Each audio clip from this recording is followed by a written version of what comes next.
This Fed Gov Today program is sponsored by Abnormal AI.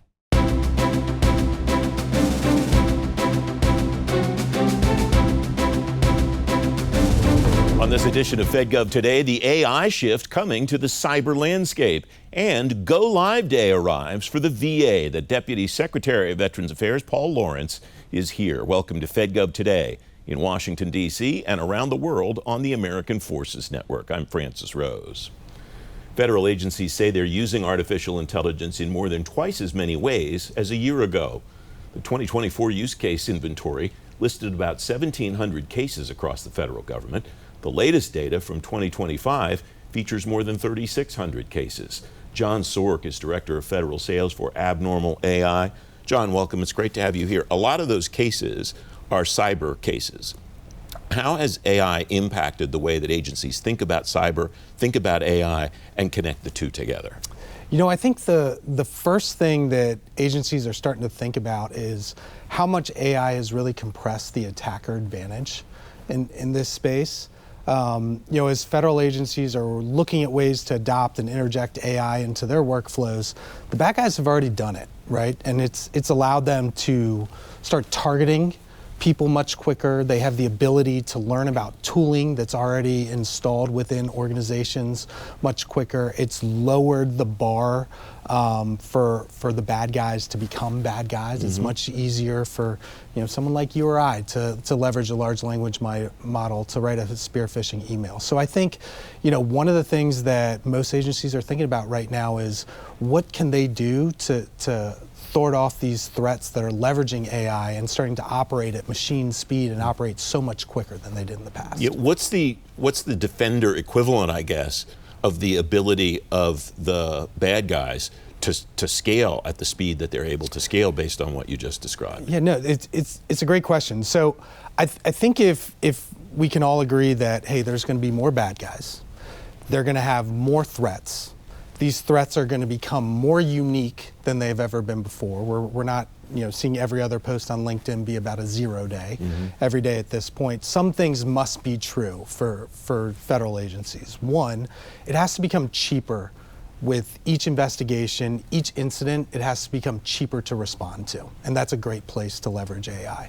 Two, if every threat is novel at this point, we have to start understanding behavior and how things should operate and look for things to deviate from the normal of what normal behavior looks like, and be willing to remove the human from the loop at times to make decisions so we can keep up with the operational tempo of the bad guys. I think you mentioned spear phishing. I think a lot of people are aware that it exists, even if some folks still fall for it. Yeah. We're aware of malware and all the other types of kind of high-profile issues that are out there. Sure. What are some ways that you've seen the bad guys weaponize AI that maybe are not as high-profile, that are not as well-known yet? Yeah, I think in 2026, we're all so adept to these new communication mechanisms with our phones and just we live by these things on a daily basis. So I think the bad guys, and certainly they're going to always exploit vulnerabilities, they're starting to weaponize trust, right? So it's like we've all seen the text messages on our phones, but one common tactic that we're seeing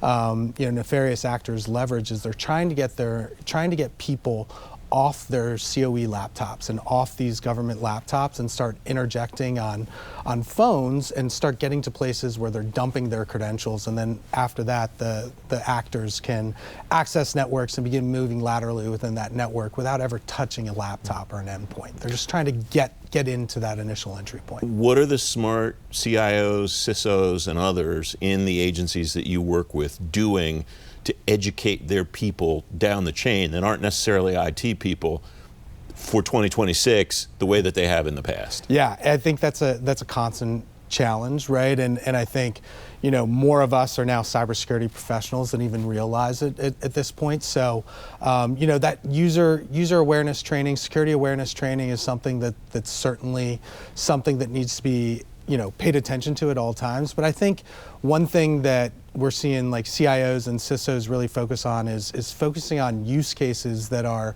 very limited in scope. So limited use AI. Not to mean that AI is not as good, but by limiting the use case that you can do, right, you're reducing the risk of hallucinations and misuse of AI. So I think those CIOs and CISOs that are trying to find wins within AI with very limited scope and have like use cases that are defensive in nature to understand why this won't go wrong and really easy to explain are the ones that are seeing the most success. And the 30 seconds, John. What's over the horizon that people like that should be thinking about for maybe 2027 and beyond?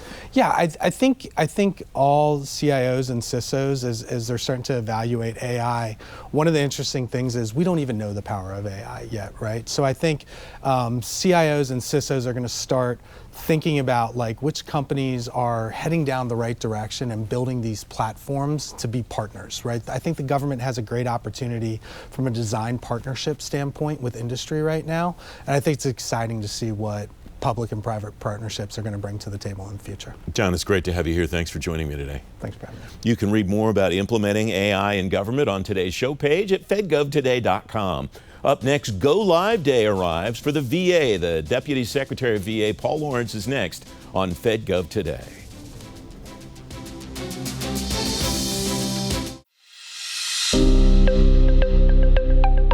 They're putting a bunch of tools together, and audit and compliance is maybe an afterthought, so to speak. And so there's multiple points. Just, you know, if you're doing work on a separate computer and getting a certain bit of information somewhere else, just that process can introduce chain of custody issues, right? And so it's really about ensuring that the tools that you are using have these capabilities sort of built in so that you don't have to think about it as much. For the operational activities, that's really taking us down the road of the proactive mindset. How do we keep more of these investigations from coming in? How can we proactively conduct our activities and effectively mitigate, cause disruption, and cause the adversary to change their methods and not be as successful moving that forward?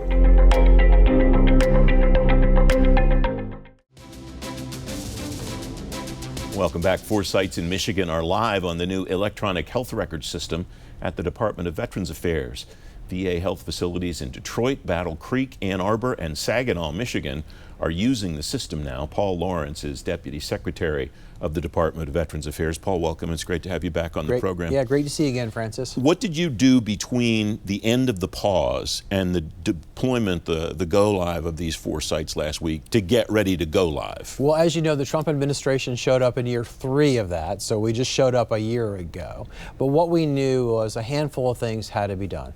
We needed to have strong leadership, so we really benefited from Secretary Collins talking about our need to do this, but that sets in motion crisp decision making. Right? We can't code maybe, as they say.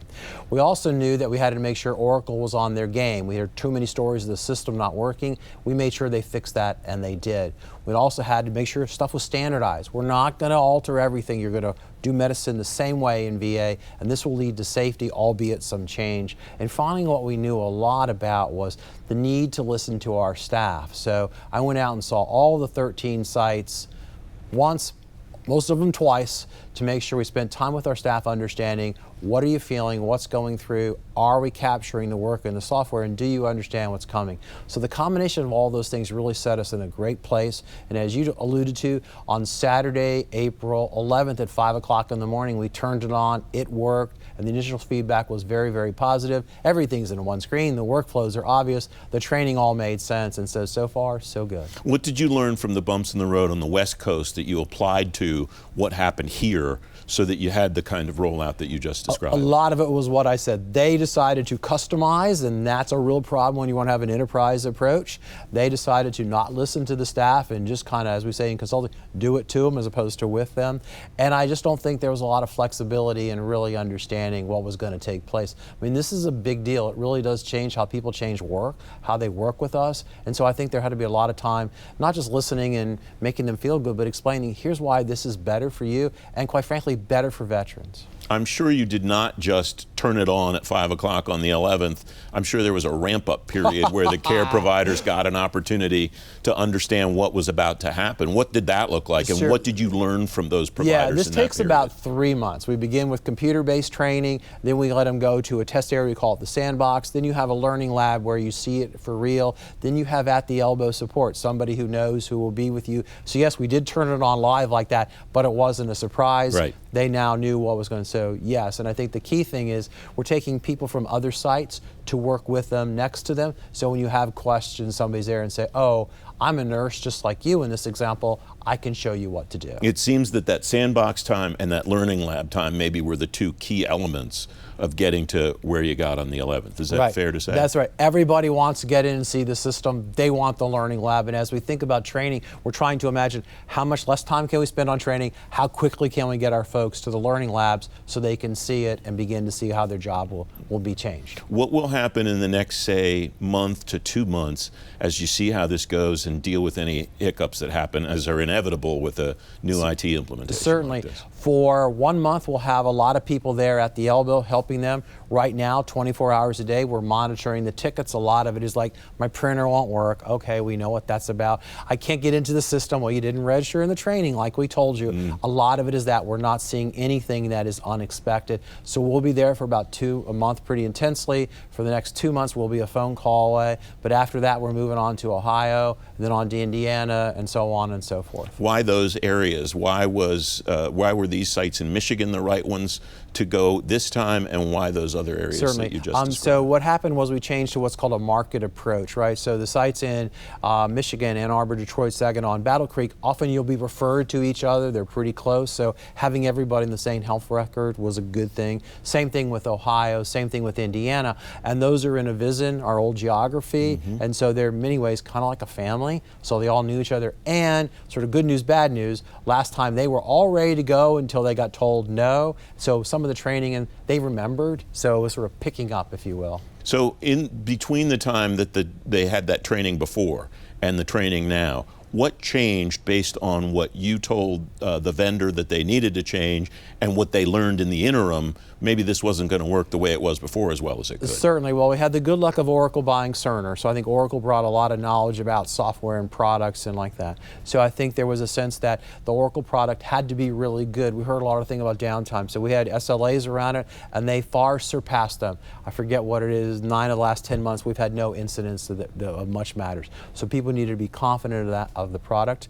And also we needed to make sure that it could do all the things we could do. We do complicated oncology. We do complicated radiation stuff. It has to all be there, and it has to be very easy for folks to understand. So a lot more making sure the users knew this will work for you and it will be better. You get at one of the inherent challenges of this project, though, the whole time that it's existed, is that although customization, you're right, has been the bane of many modernization efforts, not just across the federal government, private sector too, the VA does a lot of things that maybe few or no other health systems do, and that strikes me as a Yeah, challenge. you're being charitable. The secretary would say we're special but not unique, but we made them unique, right? And so that's what we had to get everybody to figure out. There's not a lot of difference. The other thing is, of course, coming out of a very bad beginning, and we agree when we get attacked that it was bad, the brand was bad. So it began by having to deal with that and get folks to a better place to believe. And I will tell you, over the weekend in Michigan, it was incredibly energetic and positive, and everyone really excited about what's happening. So if we can keep that up, we're going to go lickety-split through the rest of the sites. Well, and there's where I wanted to go next, is what does the timeline look like after those other Midwestern outlets that you talked about? Certainly, those are our sites that will go live in 2026, 13 in total. Then in 2027, we'll do 26 sites. After that, we're scheduled for between 28 and 30, all the way until we're done in the year 2031. Now, the interesting thing is, here's a cool new toy, it works. A lot of people are now asking, I'm later in the schedule, can I move up? So we're at a very interesting inflection point about how long is it really going to take to get this deployed. What's your sense of what's happening to the cost curve as a result of this? The cost curve We've estimated a cost curve that is pretty linear because we don't want to be overly enthusiastic about it. And it's hard also to figure out what we're going to turn off. So we've estimated costs we finally all get done, I think it's something like $37 billion, but I might be off by some pennies.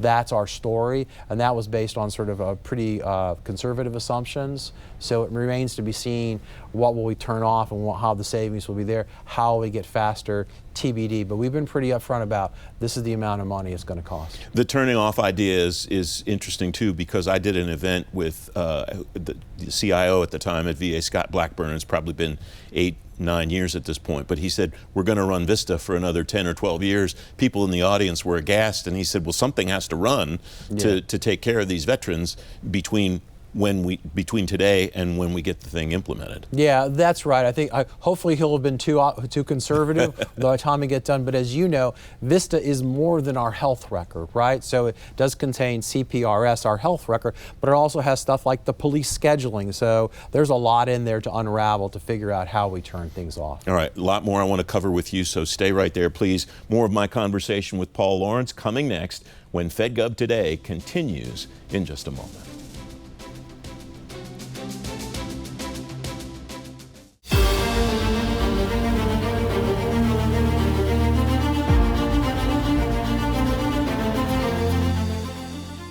With the technologies that we're talking about, you have the opportunity to really perform a rapid look-back assessment over the past, pick your time period, to identify where your real risks lie and not your theoretical list from what you can brainstorm or how your programs are set up.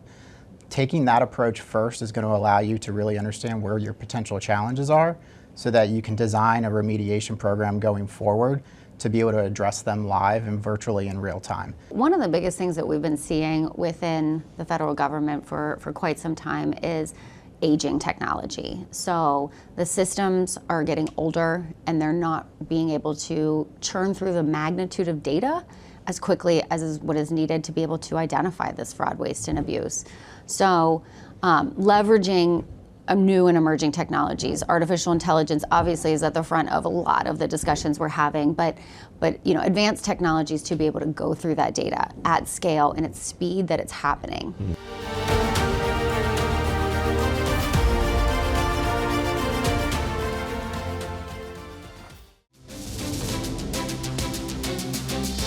Welcome back. My conversation continues now with Paul Lawrence, the Deputy Secretary of Veterans Affairs. Paul, an area that's very dear to you as the VBA administrator in the first Trump administration, huge backlog reduction at the Veterans Benefits Administration. What's behind that? What did you see the first time, and how does that apply to what you've been able to oversee this time? The answer is yes, a lot. In fact, when President Trump was inaugurated, the backlog of disability claims, those over 125 days, was 265,000. And by any measure from our perspective, that was sinful. Veterans were waiting too long, an average of 140 days, so almost 5 months, to get their claims done. And we knew from before it should be a much lower number, and our ability to get the claims should be faster. So we set after it. So the Secretary sent me over there while we were trying to figure out who would be in charge and what could be done. So we knew exactly what we'd done from our game plan before. More attentive management, much more focus on results, and the like. So we did that, and as you know, just probably this week, the backlog is down to 83,000, and we have plans to take it even lower. Average days to complete, how long does it take, is 75 days. So we think that's where we should be, and quite frankly, we think it should be done faster and quicker. And so that's it. And quite frankly, last year while we were there, we processed 3 million claims. This is 20% more than the record the year before, and we had fewer employees. It is simply better management and attention. And again, Secretary, veteran at the center of everything we do. This is the metric we know, so we need to be really good and after it, and hopefully that begets a lot of trust in what goes on, and veterans come to VA for support. You said it should be a much lower number. Is there a way to put a number on something like that? Obviously, the ideal number is zero, but well, ideally it's not always zero. Ideally, attainable. it's zero, but of course, as you know, you got to gather records. You got to do stuff like that. The record last time by President Trump, 64,783, because we know these numbers. So we're going to go below 60,000. It'll probably end up about 70,000, 75,000. That's what we call functional zero, kind of ebbs and flows at, but not 3 times that amount, not twice as long, right? This is something, we know veterans, they're customers too. And as you and I have talked about, Amazon will give you stuff in a lickety split. Come on, guys, we need veterans to get the benefits that they have earned. When you came back into office in January, February of last year, what was different, if anything, about the backlog than when you were VBA administrator? Yeah, I think what had happened is everyone had gone home, remember the pandemic, and didn't think they could do anything. And I think there was a sense of just helplessness. It's really large. We passed the PACT Act. Oh, woe unto us. And then we just thought that was ridiculous. So no, we know what the game plan here is. We need to come in, you need to pay attention to the metrics. We need strong management and leadership at the local level, and we just need to go do our work. And the Secretary talks about this all the time. He goes, remember who's not in the room. It's a veteran. Those are his or her benefits. This is what we're really all doing here. You mentioned the PACT Act. Is there a way to build in resilience into these systems so that if Congress gives you a mandate like the PACT Act at some point in the future, you have some flex in the system? You don't have to do what happened the first. Sort of. I would say it's the approach. What we learned from it, I think you and I talked about this a while back, Blue Water Navy, right? Expansion of benefits. There was a 6-month period of time where Congress allowed then VA to go do the research behind it. Well, I remember being asked about this when I was out of office on the PACT Act. I said, first allow money for administration, which they really didn't, and allow time the things to be set up and planned for. And as you remember, in August of 2020, the zeal to say, hey, we're helping, and we're going to start awarding benefits right away, that is false. You can't possibly do that. You create distrust, and you create a backlog that I think that grew to more than 400,000. So really, you didn't do veterans any good by promising them something you couldn't possibly administer. So the time to set up and get ready to go is really the magic.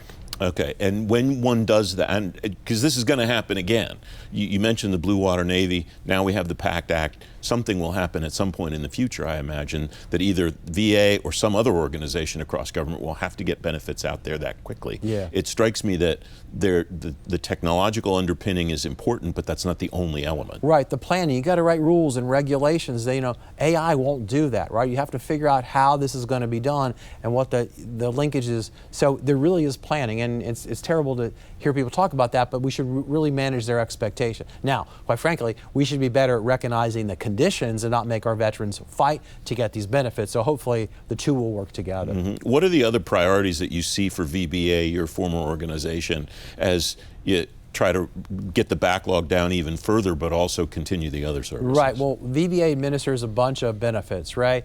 VR&E and pension and the GI Bill, they all want the same thing, which get me my benefits faster. So there's an element of really focusing on getting these benefits as quickly as possible. We also know that folks really like the Veterans Readiness and Employment Benefit. Hey, train me for a job because things have happened to me. That's very, very popular, and we need to do a better job of getting them into counselors faster. And finally, we know transition with the military, out of the military to civilian life, is particularly important. And I sit on the committee, co-chair, that works with DOW on this, and so we are thinking real hard about how to get to our veterans, as service members, become veterans, and then, quite frankly, get jobs in the defense industrial base, sort of a 2-for-1, executing on the need for our national security, as well as getting veterans into great paying careers. We've talked about a number of different pieces, especially the different benefits that you just outlined.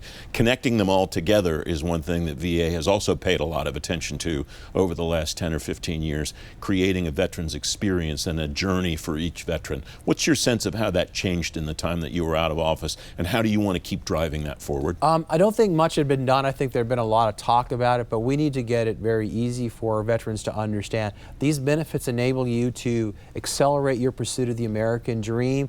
We want you to be in a good place, ideally wealthier than a non-veteran, right? Own a home, education with no down payment, healthier, great health care and the like, so that one day folks come back and say, oh gee, if only I'd served in the military. Look at how awesome, rich, strong their life is because of the things that VA administers. What do you see that you're doing at VA that's useful for somebody at another agency to be able to learn from, take lessons, learn copy maybe straight out? Certainly. Well, certainly we're pretty proud of the way we process benefits. We are somewhat unique in the sense that, and again, the Secretary talks about it, like we have customers, we retail, we go do town halls, we see them all the time. I think that feedback is very valuable in getting out and talking to the folks. I doubt they do this at the IRS, for example. You know, you can only imagine what they would hear, but that is very valuable. And the Secretary and I both do this when we travel, so we get a lot of feedback directly about what we can do better. I think that's probably something I would suggest others do. What is the overwhelming majority of the comments when you talk to people, rank and file people, your customers, when you go out and do that? What do they tell you they want you to do? Well, it's actually really funny. First, they actually compliment us. VA healthcare is seen as really pretty phenomenal, and I cannot tell you the number of times I've done a town hall where someone stood up and said, "You saved my life. I had a heart attack. I didn't know what was going on. VA healthcare is really good." They talk to us about making it easier to get it. You're hard to call. I'm older. When I get into facilities, I get confused. Make that business experience better. They also talk to us about stuff about community care. Hey, it's hard for me to connect with the community, and we're working on that. What are the community care pain points that you think you can remove? We're really working hard on referrals and availability. So referrals is just, hey, how fast can you get me there?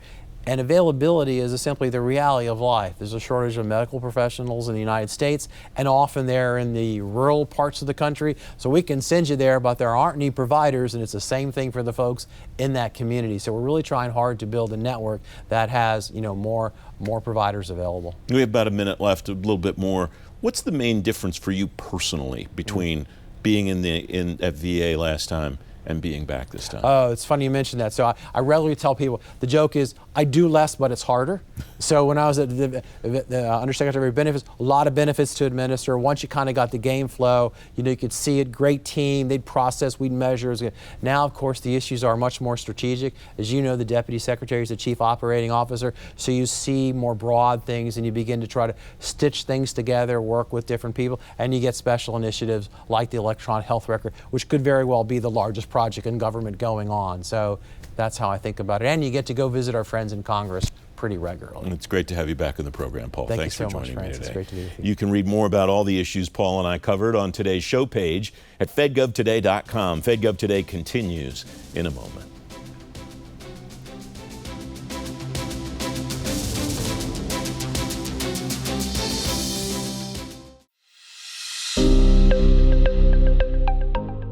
Threat intelligence came out of cybersecurity, which came out of IT. Folks are very good at finding indicators of compromise, watching IP addresses, hashes. On the intelligence side, they already figured out OSINT. We have policies, training, procedures to evaluate threats. That's the same thing that a cyber threat professional is doing. Just instead of it maybe evaluating a nation state, you're evaluating an advanced persistent threat. What you can see from the outside in has changed dramatically in the last 5 years. So the cyber risk intelligence, cyber threat intelligence, commercial capabilities are at a level that we've never seen before and can provide illumination like up to from 60%.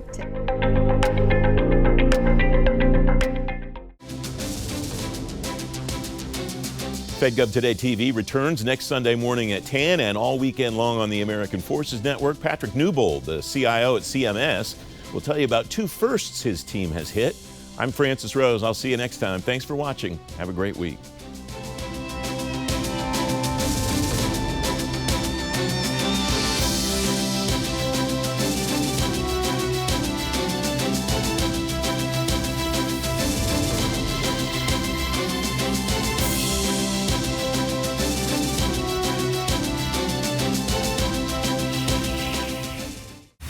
Innovation doesn't wait, and neither do we. At Maximus, we solve problems, streamlining operations, delivering solutions at speed and scale that drive measurable results. From strategy to execution, we simplify complexity, building trust through expertise and innovative technology. Every service, every time. Efficient government delivered. We don't follow innovation, we drive it. Maximus.